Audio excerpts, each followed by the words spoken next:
Good evening. This public forum on redistricting for single member District 6 is now called to order at 6 p.m. on Wednesday, March 30th, 2022 for the purposes stated in the notice for tonight's meeting.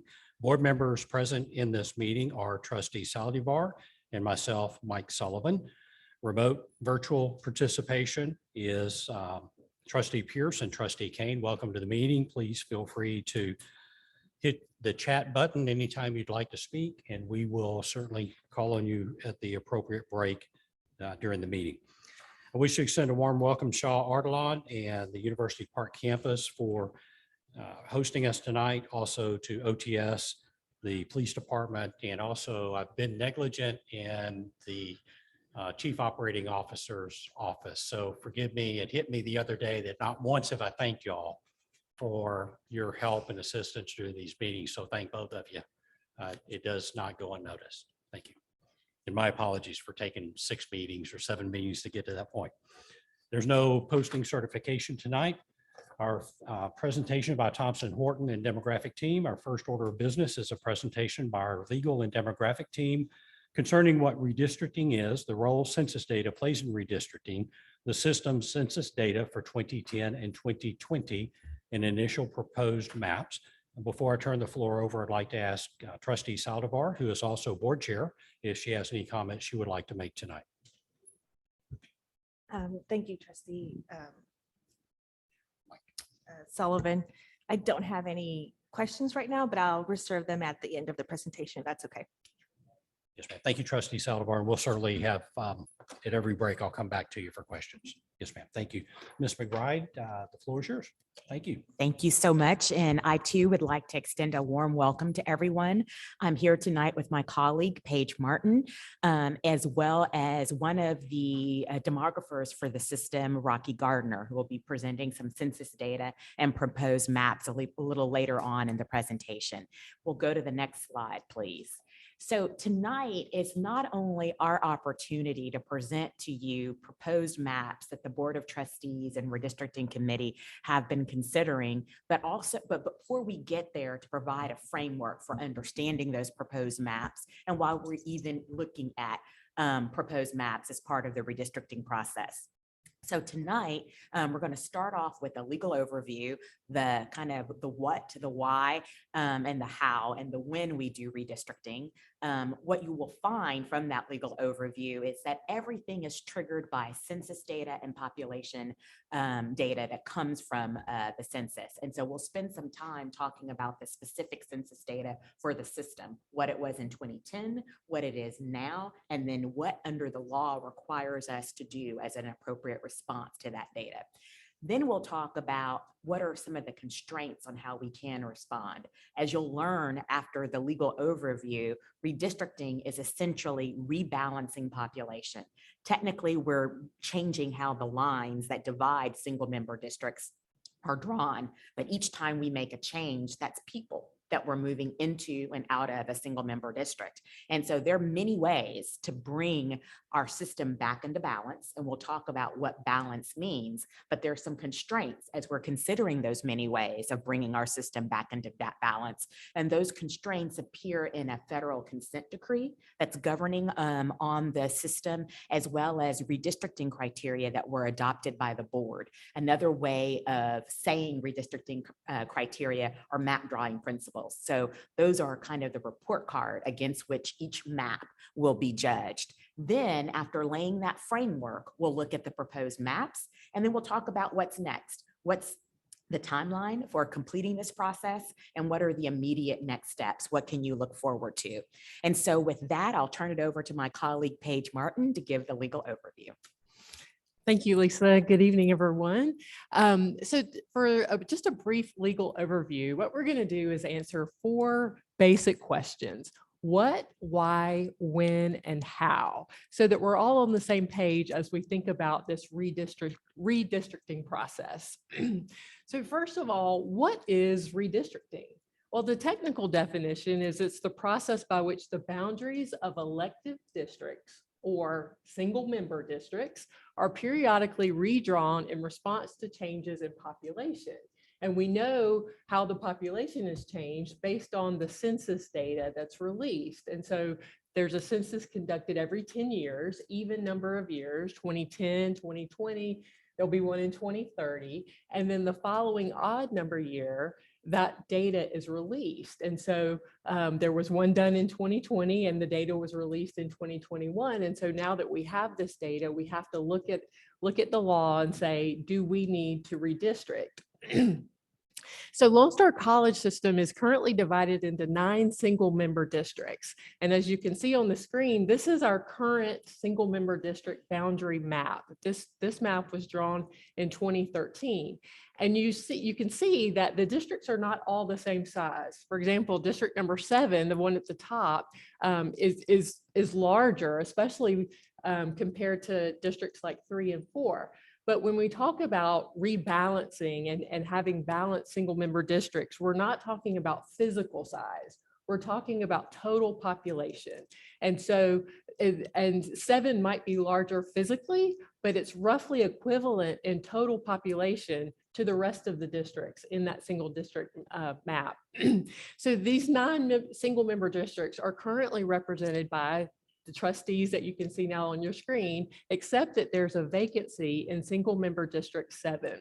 So the current Board of Trustees have been very involved in this process, and it's important both to them and to you as a community, and I'll explain why.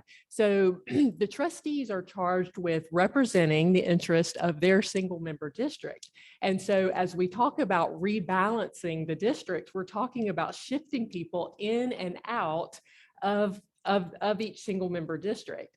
For you, it's important because we're talking about who's going to represent your interest in the Lone Star College system. So it's a very interesting process because you may live in a single member district right now, and after we complete this process, you may be in a different single member district. So it's very important to know, for everyone to know where the boundary lines are, so the trustees can know who they represent, and you can know what trustee is representing you.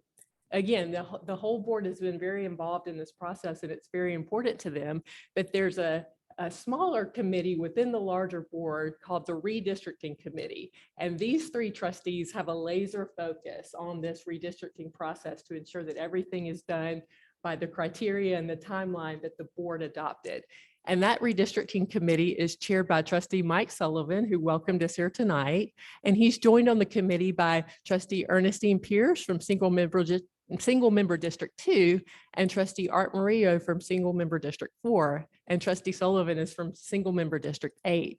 And so the committee met last week to consider the feedback that's been gathered from trustees and from the public, and they'll meet again in a few weeks as we talk about the feedback that's been given, and we talk about the next iteration of maps that will be drawn. So why do we redistrict? Well, and this question is best explained by talking about what triggers the redistricting process. And that can be found in state law. The Education Code says once you get the census data, the latest census data, if the census data indicates that the population of the most populous district exceeds the population of the least populous district by more than 10%, then we have to redraw the boundary lines and rebalance the single member districts. So that's the trigger. It's that 10% test.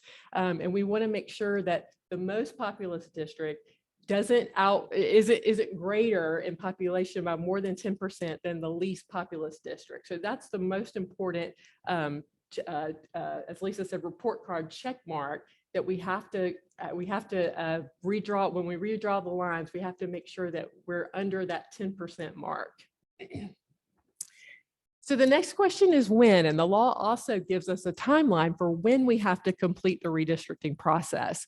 So the census data was released in 2021, and the law says that 90 days before the first election to where you can implement that census data, the redistricting process must be completed.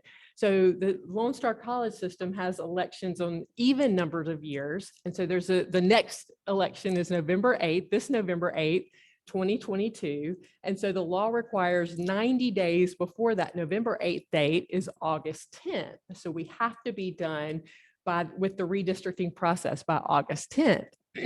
But that date is sandwiched in between two other important dates. In mid-July, that's the first date for anyone who wants to be on the ballot in the November election to apply for candidacy to be on the ballot. That's mid-July. The end date to be able to apply to be on the ballot is mid-August. And so the board decided that they wanted to complete the entire redistricting process in advance, not only of the statutory deadline, but in advance of the first day that candidates can file for to be on the ballot. And so the board adopted a timeline that allows us to complete the entire redistricting process by the end of June. That way, people wanting to be on the ballot in November will know exactly where they live and what district they're in and what district they are running to represent. And the last question is how? How do we redistrict? Well, we've talked about the 10%. That's the most important test for us as we're thinking about redistricting. We have to make sure that we're rebalancing the populations in each district so that the most populous district is less than 10%. The difference between the most populous and the least populous is less than 10%. But there are other constraints that we have to think about when we're thinking about how to redraw the lines. There are other constraints that Lisa's going to talk about in just a minute. The most important thing to remember is how we do it is that we are shifting populations in order to rebalance, to balance out the populations in order so that the voting strength of each member is relatively equivalent across all districts. So we've talked about the census report, and you probably remember filling out the census in 2020. It was during the pandemic, so we had more time than normal to fill out the census. But the census data that we receive gives us three important values. One of them is total population, one of them is voting age population, and the other one is citizen voting age population. And this next slide gives the definitions of each of those classifications. But what I want to remind you of tonight is that the total population and the voting age population, both of those are direct counts. And so based on how how you filled out the census data, the total population number is the total number of people living within a single jurisdictional block or census block.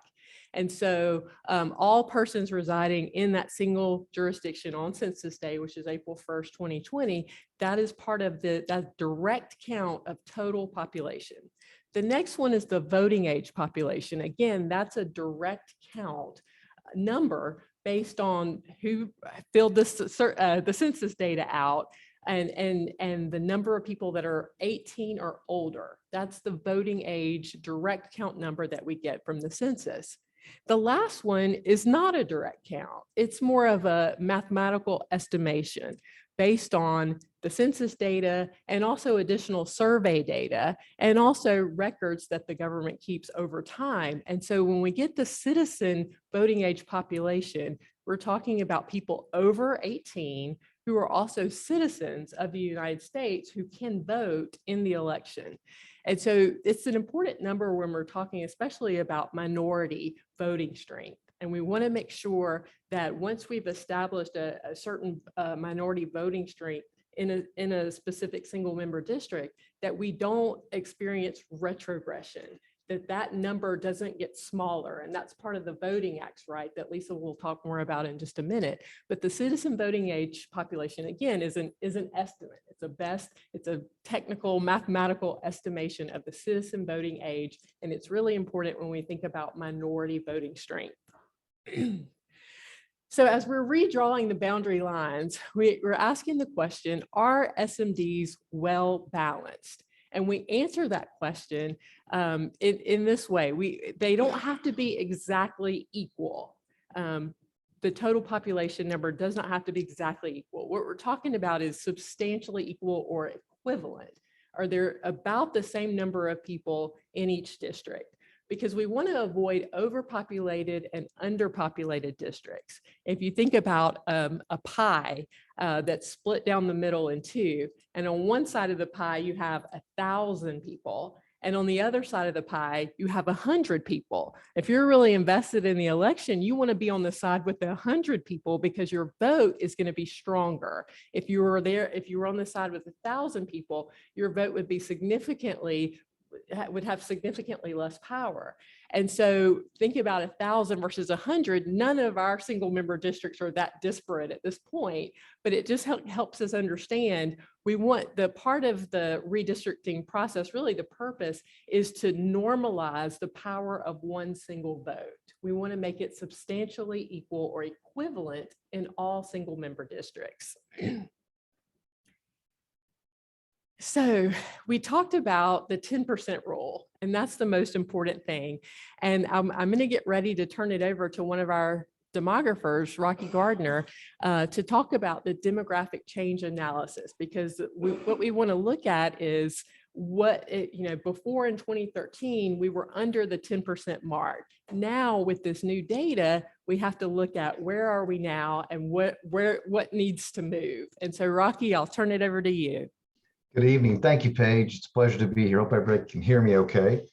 All right, so yeah, this first slide is your 2010 numbers, because I think it's important to understand where we came from. So in 2010, Lone Star College was 1,786,000 persons strong. So we had about 1.8 million persons, and that would be a district average of 198,000. So you can see that when the boundaries were drawn, when the single member districts were drawn, they came within 7.3%, which means they were all pretty close to that average, within 7% of each other. So that was a strong correlation. If we look at, we also want to then look at what Paige was referring to then as our districts of influence or opportunity.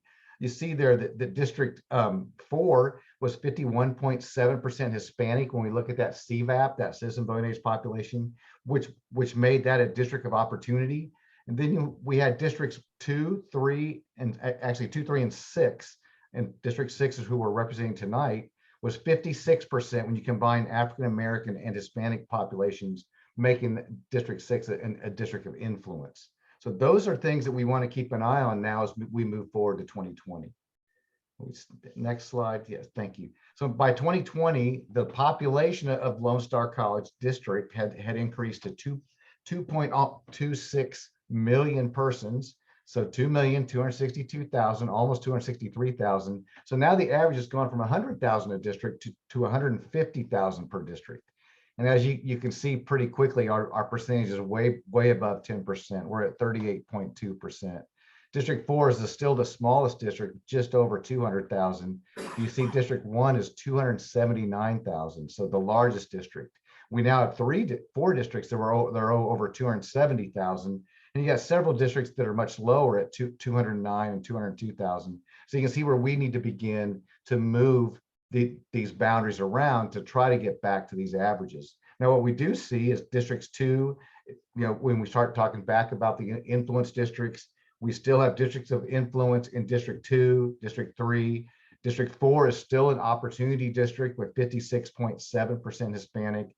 And District 6 continues to be a district of influence with over 60% combined between the African-American and the Hispanic population, citizen voting age populations, that is. Next slide, please. I think just talk a little bit about the change. So understanding what happened, we had a decrease in Anglo populations in several districts, which meant that their overall share or percent of the total decreased, and that happened across the board. And then you had increases of, in strong increase in Hispanic populations, strong increase in African-American populations, which caused some of these percentages to shift. And you can see then, again, what we're showing there are shares. So keep in mind, it's a change in share that we're looking at. So the Hispanic population, if we just look at overall changes there, if we just look at the citizen voting age population, the CVAP, 4.4% share increase. So that's an increased share. African American increased by just over a percentage, and the Anglo population decreased, you can see, by just over 2%. Next slide. So just if we just look at District 6, because that's where we're looking today, what you look here is the blue outline is the district boundary, in the yellow, that's District 6. You can see District 6 went from 196,000, pretty much on point for average, to 231,000 by 2020. So growth of over 34,000 persons, but still not up to that 250,000 that we need them to be, or pretty close to that, if we're trying to get to within our 10%. So District 6 is definitely a district that's going to have to increase in population as we move forward. What we want to keep an eye on is that as the citizen voting age population of their African Americans and their Hispanic populations, we don't want to have that number drop below 50% as we move forward, because we want to hold on to District 6 as an influence district. Next slide. So some key takeaways. Again, the college added almost 500,000 persons within the total college district boundaries from 2010 to 2020, 2.26 million persons. Total population now exceeds 10%. So it's over 38% now. The most populous single member district changed from nine to 1, but the least populous district is now, it continued to be District 4. So no surprises there, redistricting is required. Lisa, I think I'm gonna turn it back over to you. Thanks, Rocky. Good evening again. So we've talked about what redistricting is, which is rebalancing population in response to the release of census data.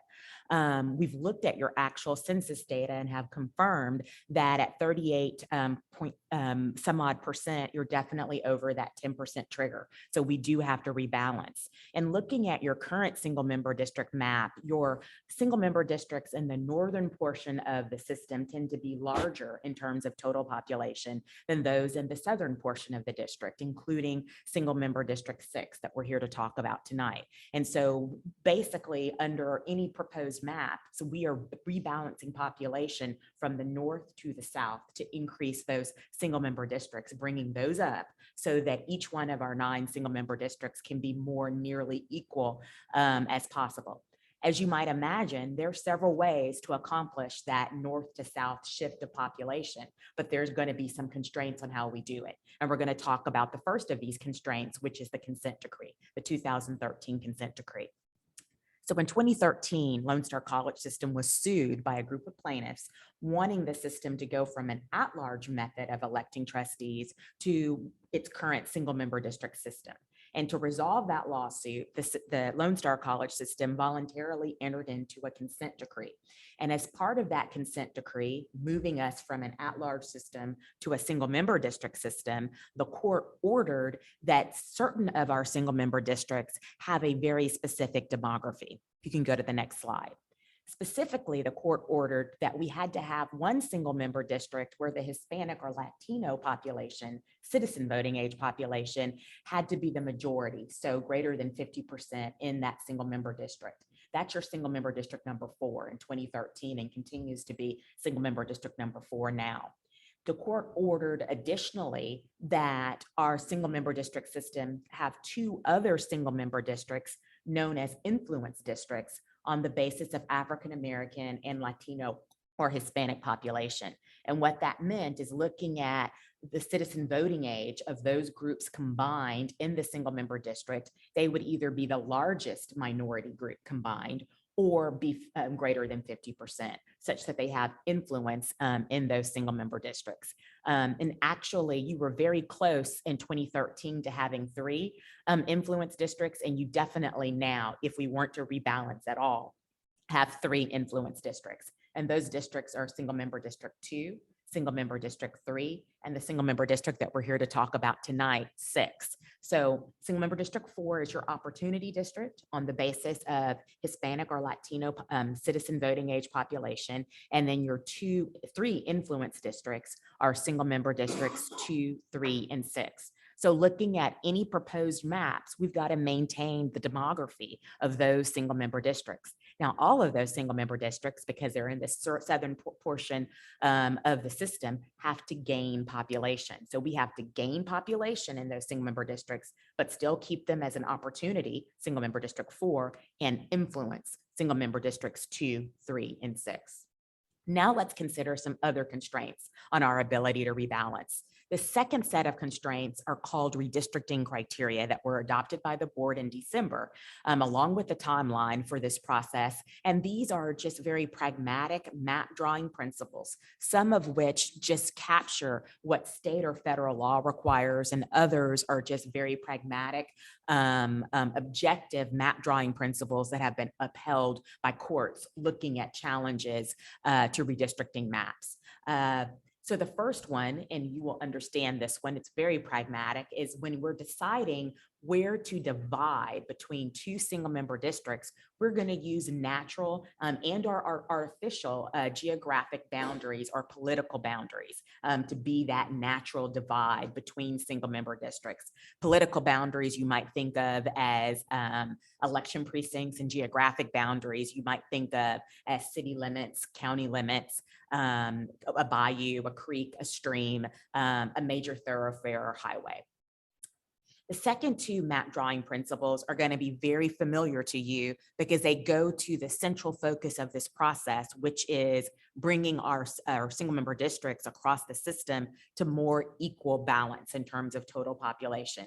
So the second map drawing principle says that as nearly as practicable of equal population shall each single member district be based on the census data from 2020. The third one says that we're going to keep the total deviation between the most populous and least populous single member district at 10% or under. That comes straight from state law. The fourth map drawing principle says that our single member districts are going to be compact and contiguous. Compactness has a physical component and also a political component to it. So compactness, when we're talking about a physical component, we're saying that our single member districts are going to have more of a geometric shape. What we're going to try to avoid is having single member districts that have long arms and legs that extend in odd ways across east-west of the district or north-south. Typically, when you have single member districts with those contorted arms and legs, it means that you are prioritizing one criteria over all other criteria, or only considering one criteria. When you have a multitude of criteria that give and take, your single member districts tend to have more of a curvature to them or more of a geometric shape to them. We don't have to have perfect rectangles and squares. In fact, in very few single member district maps do you see perfect rectangles and squares. You see more geometric curved shapes, but we do want to avoid shapes that tend to suggest that we were only considering one thing. Only one of those 9 instead of all 9 influencing every move that we make. So that goes to physical compactness, but political compactness also carries with it the idea that we're going to keep communities and neighborhoods together in a single member district. So we're going to keep it compact on that basis as well. And then being contiguous means our single member districts are going to be adjacent to one another without a gap in between. Your single member districts from 2013 were contiguous, and they will continue to be continuous under any proposed map that's presented to the community or to the board. The fifth map drawing principle says that we should preserve incumbent constituency relations by placing your current trustees in any new proposed single member districts that rebalance the system. And the reason that we do that is that it not only preserves that relationship between the incumbent and constituents, but it also preserves continuity of government. Because if we were to draw a trustee out of their single member district, under state law, that trustee can no longer represent those individuals in that single member district, and there'd be a vacancy. And if we did that in this particular case 8 times, we would have 8 vacancies on the board and potentially an election in November for all 8 seats up. You remember one of your seats is already vacant due to a resignation. And so to avoid that, we're allowed under state law to take trustee residence into account in proposing new single member district lines. The sixth map drawing principle is where possible, the proposed map explicitly, not just as a part of political compactness, but explicitly shall take into account communities of interest and neighborhoods. Please note that community of interest and neighborhoods are terms, but they're terms of art. They're not specifically defined anywhere in sort of like political science literature or in the law. It is something that really is determined by the local community and the board. And that's where we really need to hear from the public on the proposed maps. Have we done a good job of not splitting a community of interest or a neighborhood across two single member districts? The seventh map drawing principle is single member districts shall be drawn to avoid splitting county election precincts to the extent possible. And that is another kind of pragmatic map drawing principle. We want to be a good election partner with other entities that might have elections on the same day that we do. And we want to be kind to our voters so that they can do one-stop shopping. When they go to a particular polling place, they can get a ballot that has all the elections that they're eligible to vote in rather than having to go to multiple polling places. But we can only do that, comply with map drawing principle number 7, if other map drawing principles that are required by state and federal law are complied with. So if in order to balance population between single member districts, we've got to split a county election precinct, we'll split a county election precinct because that principle is subordinate to state and federal law. Now, the 8th map drawing principle is the language and the requirements specifically out of the Voting Rights Act. Now, you have a consent decree that's based on the Voting Rights Act that has some specific requirements, but in addition to those specific requirements about your opportunity and influence districts, we're generally going to comply with the Voting Rights Act and avoid retrogression or vote dilution from the benchmark plan. Your benchmark plan is the 2013 plan, the first plan you were under. That plan received court approval and Department of Justice approval. And so we look at the citizen voting age population in each of your opportunity and influence districts, and we don't want to backslide from where they were in 2013. Each of those naturally increased the citizen voting age population, just looking at your raw 2020 data. And so by rebalancing to bring your total population numbers back into balance, we don't want to affect the citizen voting age population numbers in those single member districts such that they're lower than they were in 2013, because that might suggest some vote dilution. And so that's what we're going to be looking at under map drawing principle number 8.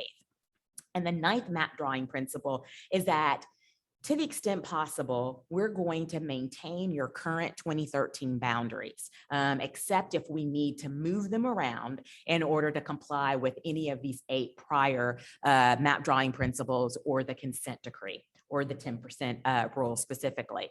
In redistricting, we like to not to reinvent the wheel, and we don't like to fix something that isn't broken. So your 2013 map received court approval, it received DOJ approval. So we're only going to disturb those boundaries to the extent necessary to comply with these 8 map drawing principles and your consent decree, given your new population numbers. So I'm getting ready to turn this back over to Rocky to talk about the 2 proposed maps. I know we've been giving a lot of information tonight, but a way to sort of quickly distill that information in conjunction or as you're examining these maps is to think about it this way. For each map, first ask yourself, are we at 10% or under with respect to the total deviation with respect to total population? If we are, we've met one major criteria, the criteria that triggered the whole process. And the second question to ask yourself with each map is, have we maintained our opportunity district and single member district number 4?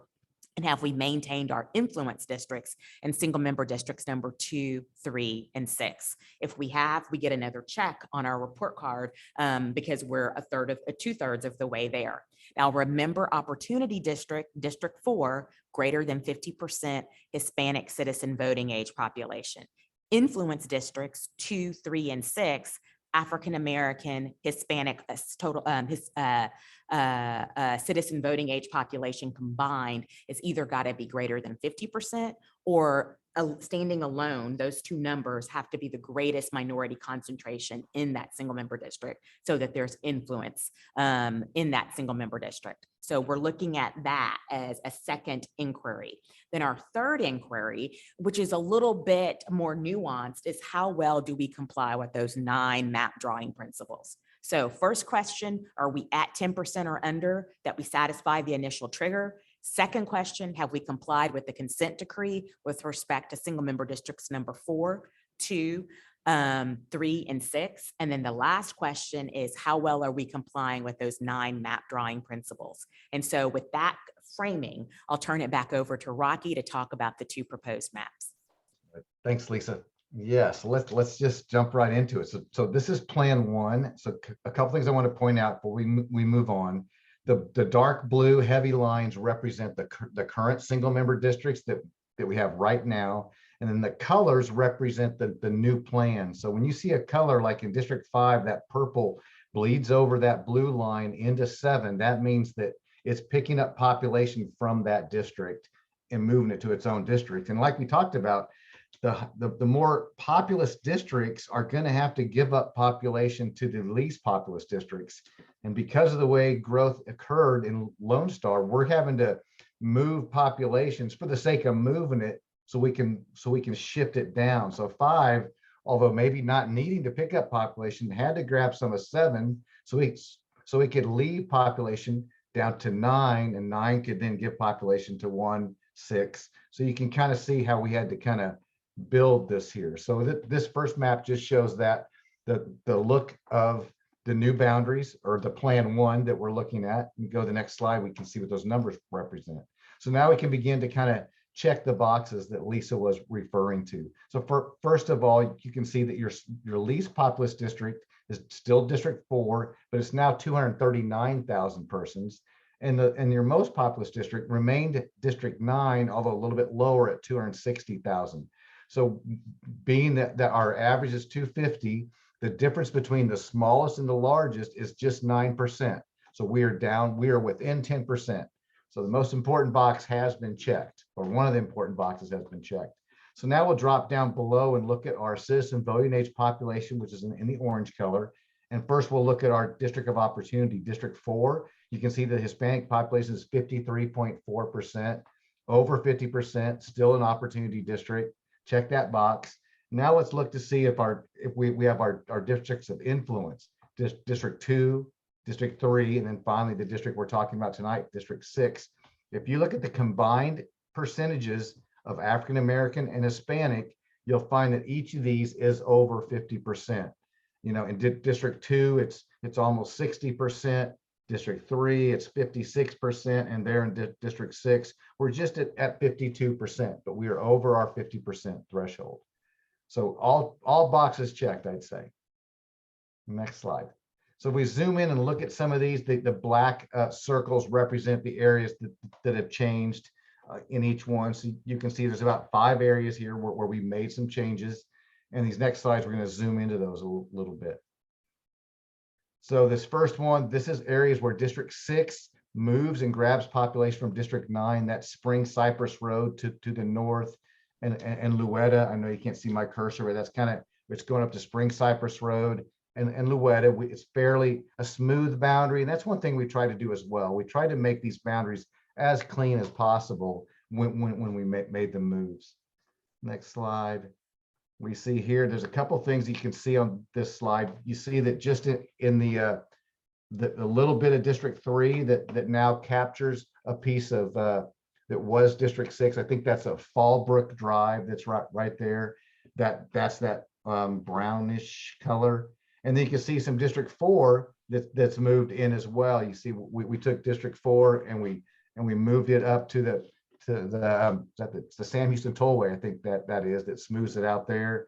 And then in the south, we had a little bit of District 4 that also goes down as that Fairbanks White Oaks Road down there. We also moved those 2 areas there of District 4 that moved into District 6.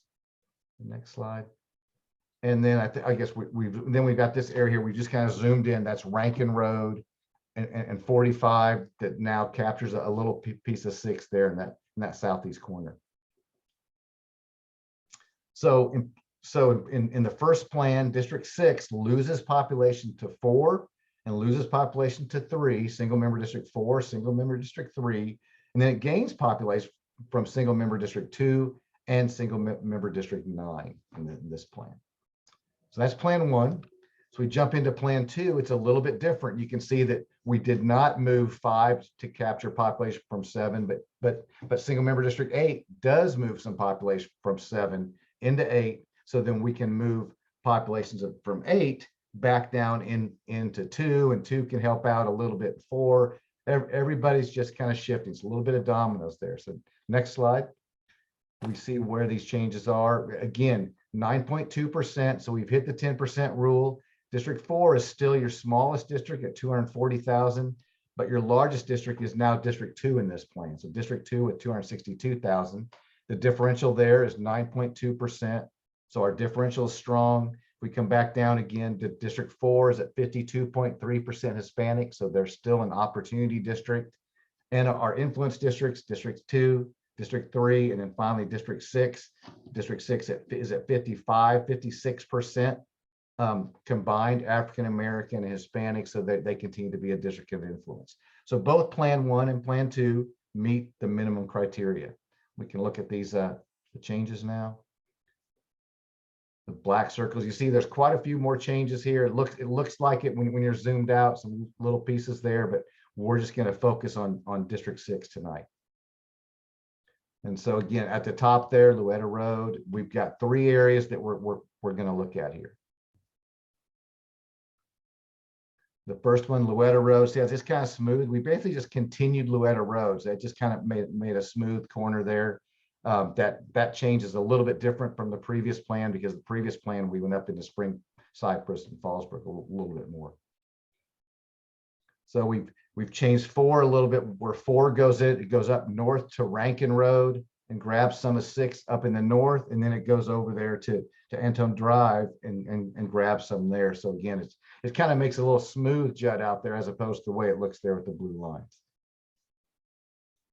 And then finally, the southern part there with Fairbanks North, that was on, that's actually similar on both plans, and Plan 1 and 2, those are pretty similar there, that street view.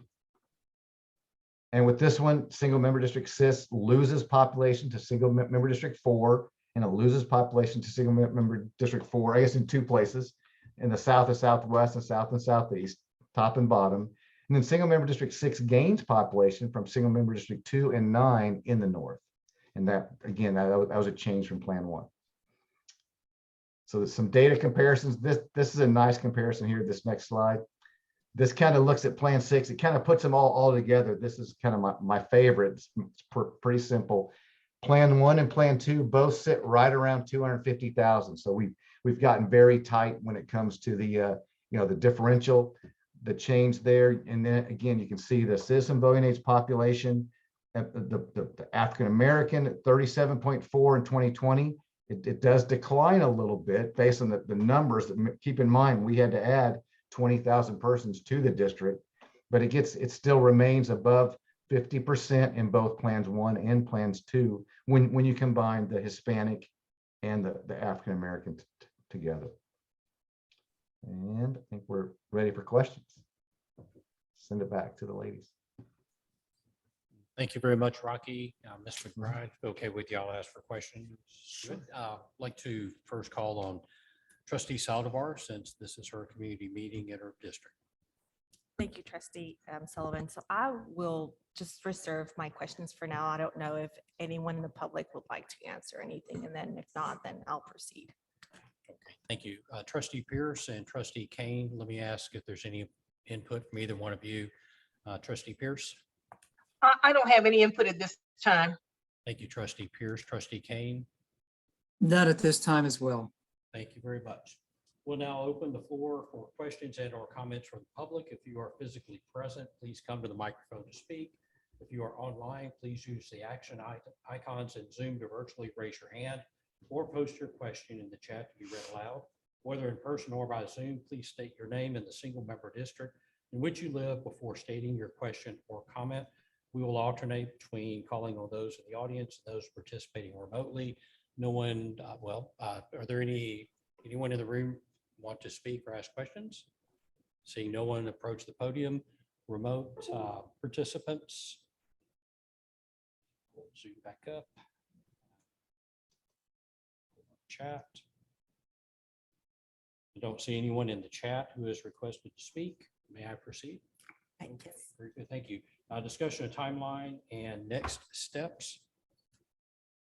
Ms. McBride, if you'll present the timeline and next steps, please. Do you want me to do that next, or would this be an appropriate time for trustee Saldivar's questions? Thank you. Ms. Saldivar, do you have any comments you would like to make I do. or questions to ask? The floor is yours.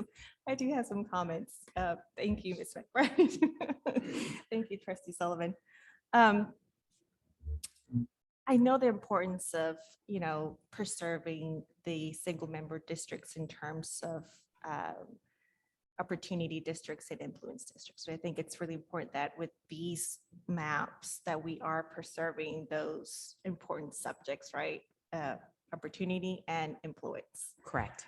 I understand that District 6 has a couple of, or has experience, just because of where the location is, it has a lot of, redistribution of a lot of the constituency, just because of where the location is. Am I correct? You're absolutely correct, trustee Saldivar. Single member district 6 touches single member districts 2, 3, and 4, and those are your other opportunity and influence districts, all of which have to maintain their minority population, but all of which have to grow. And sometimes when you grow, that can make the relative citizen voting age population of African Americans and Hispanics to go down. So it was quite a challenge to allow all of those single member districts to grow, some of which had to grow by taking population from single member district number 6, but also making sure that the citizen voting age population of African Americans and Hispanics, even if it decreased, it didn't decrease below the level of 50% or below the level that they were the largest voting block in that single member district. So just to kind of tag into that, just based on that information and the way the District 6 is sort of like moving at the moment with the Plan 1 and 2, I just want to highlight the importance of preserving incumbency. So that's one thing that I was looking at in terms of relation with the constituency in District 6. And then the second one was keeping communities of interest together. And so with those two current maps, I feel that District 6 is sort of missing those. And so I would like the opportunity to kind of discuss what options are there to sort of increase, that I guess those items. I completely understand that, we have to maintain the right percentage of the minority voting rights. Is that correct? Correct. And for this instance is keeping good the percentage of African American and Latinos. With these new changes in District 1 and 2, I believe District 6 is sort of moving, in one direction in terms of like, yes, we're increasing the minority, but then we're also decreasing the minority of Latinos in District 6 as well. So if I have the opportunity to kind of discuss that further, I think that would be good for, just for the constituency in District 6. Absolutely. And I think the areas where trustee Saldivar, you want to look at that is the border between single member district number 6 and single member district number 9, and the border between single member district number 6 and single member district number 3. There may be some flexibility there to make different moves that still maintain the influence nature of single member district number 3, 6, and 2, obviously, and the opportunity district nature of single member district number 4. We're walking a tightrope, but I think there is some flexibility to look at that from a neighborhood community of interest and maintaining incumbent and constituency relations. I think you tagged the 3 criteria that we can use to sort of look at those boundaries. And if I can add just one more thing, it's one of those things where, yes, we want to increase the percentage of, a minority, but at the expense of, not at the expense of another minority. Correct. So I just want to see how we can fix that. Yes, ma'am. Thank you, trustee Saldivar.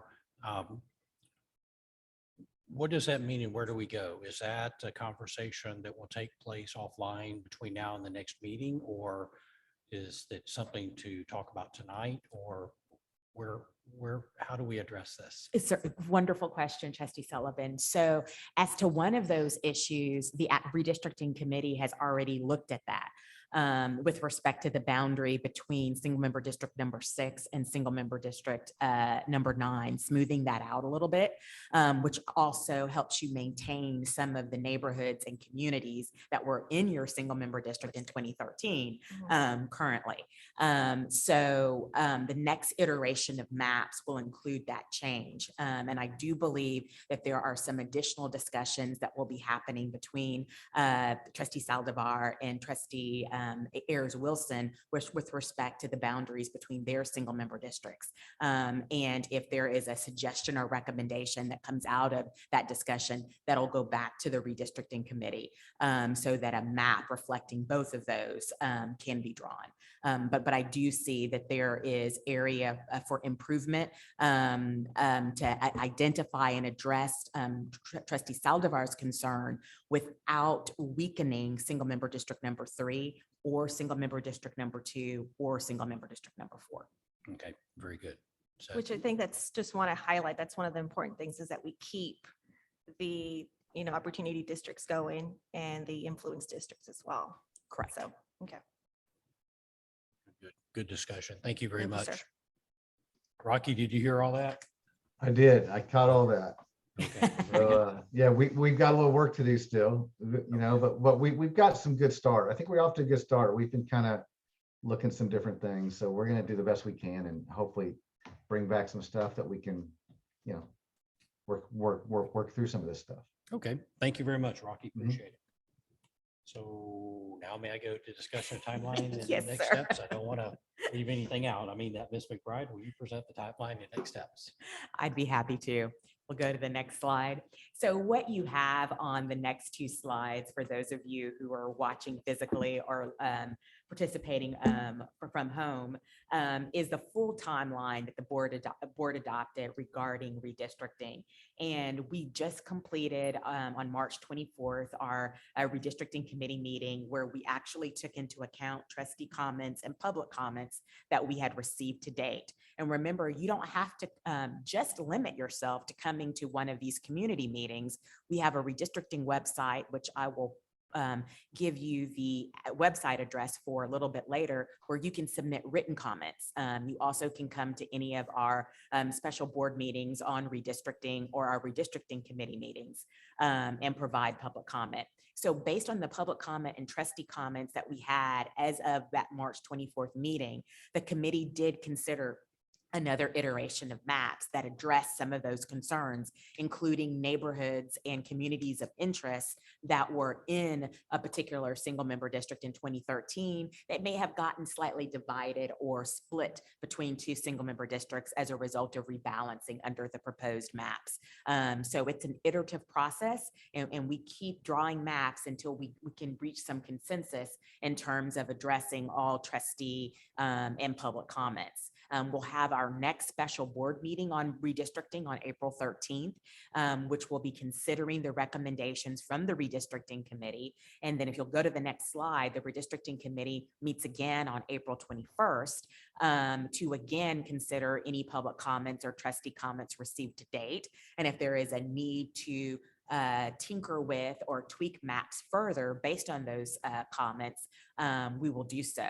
And then on May 11th, we meet as a board for a special board meeting on redistricting to narrow our maps down to 1 or 2. This board, working really hard with the community, is moving relatively quickly through this redistricting process. And out of our last committee meeting, it really looked like in one map, we were able to address all public and trustee concerns. some additional concerns Trustee Saldivar has raised tonight, we will incorporate, but still think that we'll be at one map. So there may not be a need on May 11th to narrow down to 1 or 2 maps, because that we may only have one map coming out of the redistricting committee that satisfies all public and trustee comments. And that really is attributable to the hard work of the full board, the redistricting committee chaired by Trustee Sullivan, and community participation, that we're moving through this process so quickly and we're really ahead of schedule. On June 8th, we'll have a special board meeting in which will be the public hearing, a formal public hearing on redistricting, which is yet another opportunity for the public to speak to the proposed map that's being presented by the board and the redistricting committee. And then on June 16th, the redistricting committee meets once again to see if, as a result of that public hearing, there are any final tweaks that need to be made before the board on June 29th considers that final map one last time and votes on it. So we complete this process by the end of June, which is ahead of the first day to file in mid-July for a place on the ballot, and definitely ahead of that statutory deadline on August 10th, which is the drop dead date for completing this process. And if you'll go to the next slide, it's another graphical depiction of our timeline, graciously provided to us by Trustee Stoma from Single Member District Number 1. And then if you'll go to the next slide, just indicates that we're constantly updating our website. And right now we're in the process, as you know, of holding community meetings in each one of our single member districts. And if you'll go to the next slide, we had a round 1 of these community forums that started on February 16th and will end on April 6th that represent each of our single member districts. So today, March 30th, we're discussing single member district number 6, Trustee Saldivar's single member district. On April 4th, we'll be discussing single member district number 5. And then on April 6th, we'll be discussing single member district number 8, Trustee Sullivan's single member district. Now, we had planned for a second round of community meetings regarding any additional maps that come out of the redistricting committee. We might be reconsidering that because we're moving so quickly through our timeline and coming to consensus so quickly. That's something that's still under review by the board and the redistricting committee. But as of now, we think that our next iteration of maps may only be one map. And it may be most appropriate to place that map on the website and allow people to comment directly on that map as they're able to zero in and zoom in really closely and provide written comments, and then have a final public meeting that summarizes those comments for the board and allows the public to participate either in person or by Zoom, and then taking those comments into account, making any appropriate final tweaks before final adoption on June 29th. But we'll be sure to let you know if there is any sort of amendment to the timeline based on the efficiency of the community, as well as the board and the redistricting committee well in advance of making that decision. If you'll go to the next slide, this is something that I really wanted to point out to the public, which is the redistricting website, which is at www.lonestar.edu/redistricting. This website is constantly updated with the most up-to-date information regarding the maps that are being considered by the board and the presentations that we're either making in these community forum or the presentations that we present to the board or the presentations that we present to the redistricting committee. So this is an excellent source for additional information and to be able to zoom in on specific maps and to look very closely at specific changes. Also want to point out that if you are unable to make one of our meetings, either by Zoom or in person, this is an excellent place for you to deposit a comment about a map or about the process. We check this regularly and make this information available to the board, and the board takes it into consideration as they're making recommendations regarding the next iteration of maps. So again, that's www.lonestar.edu/redistricting. And with that, Trustee Sullivan, that concludes our presentation. Thank you very much, Ms. McBride. Ms. Martin, appreciate you being here as well. Before I make closing comments, I'd like to ask all trustees, give them another opportunity to ask questions if they have any. So Trustee Pierce, any questions or comments? No, I don't have any excuse me, I don't have any comments or questions right now. Thank you. Yes, ma'am. Trustee Kane. No comments other than to say thank you to everybody who made a presentation tonight. Appreciate it. Thank you, Trustee Kane. Trustee Saldivar. I do have just a quick comment, and this is just for the public or that's currently listening or any students. I do encourage, for public participation and student participation. I think it's very important for those that are hearing at this moment, like, what is redistricting? Why do we do this every so often, right? Every 10 years. Why do we have to do it after the census? I think it's important for the public and obviously for our students to know exactly why we're doing this and how it ultimately affects them. So encourage participation. Thank you, Trustee Saldivar. In closing comments, just want to thank everyone for being here. Ms. McBride, Ms. Martin, Thompson Horton, the Chief Operating Officers Department, thank you. Shaw Ardelan, President of the University Park Campus, appreciate it. Lone Star Police Department, OTS. And with that, we will now go to the script. It says with no further business to discuss this public education forum. This meeting is now adjourned at 7 p.m. on March 30th, 2022. The next special board meeting on redistricting is on April 13th, 2022. The next redistricting committee will be held on April 21st, 2022. Thank you very much. This meeting's adjourned.